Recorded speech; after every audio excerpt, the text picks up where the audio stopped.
Acum filmez, măi, Nenea Cristi, hai că nu filmam. Și acum, m-am dat drumul la filmare de să mă și ia. Fac efortul pentru Nenea Cristi ca să-l filmez, să arăt întregii lumi ce înseamnă un apicultor dedicat. Așa, domnul Cristi.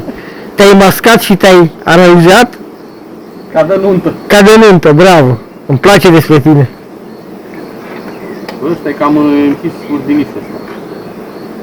În capăt, Cristi, în capătul ăla, capătul nici pe tine deschis, uite aici. Păi acolo bagi, dar vine mai așa, acolo bagi. Dar nu intră. De acolo, ca să vadă ce fum. Ăla-i. Și acum și la asta, domnul Cristi. Hai să mă dau mai în spate ca să te filmez. Să vadă lumea arta și precizia. Mai de unul. Gata, poți să o scoți. Crezi și la asta mic? I-am dat. Ia de și la ăla, mai de o dată. Dă un fum. De control, că poate am uitat ce am făcut. Că eu m-am sclerozat, Nenea Cristi. Gata, ajunge. Că e mic, este ușor. Gata. Și dă-l drumul înainte, rândul următor. Nu acolo, ăla este de extras. Aici, Cristi, rândul ăla. Numai rândul ăsta îl facem. Numai partea care am extras.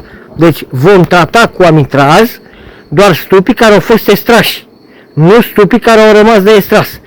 Deci pe partea stângă sunt cei extrași, pe partea dreaptă sunt cei neextrași, care vom trata după ce vom extrage.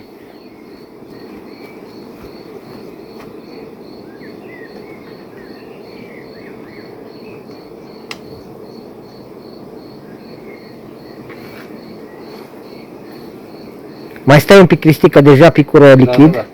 Mai lasă-l un pic să se...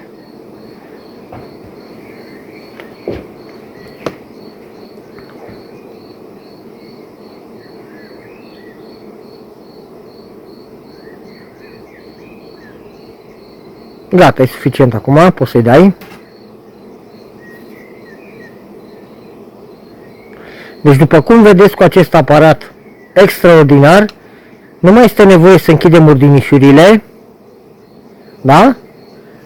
Aparat care îți permite să faci 100 de stupi în 10 minute.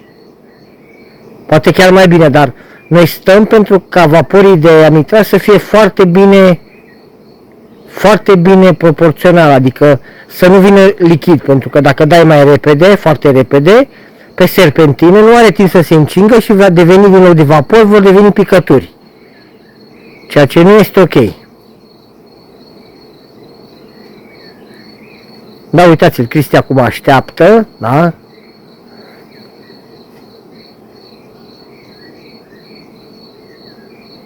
Când vede că se fumă, acum el se va pleca și va băga .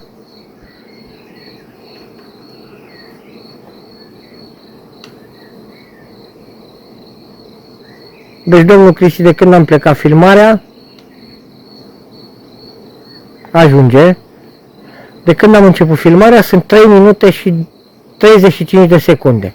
Deci în 3 minute tu ai făcut 2 rânduri. Da? Da, uite pe filmare să vezi.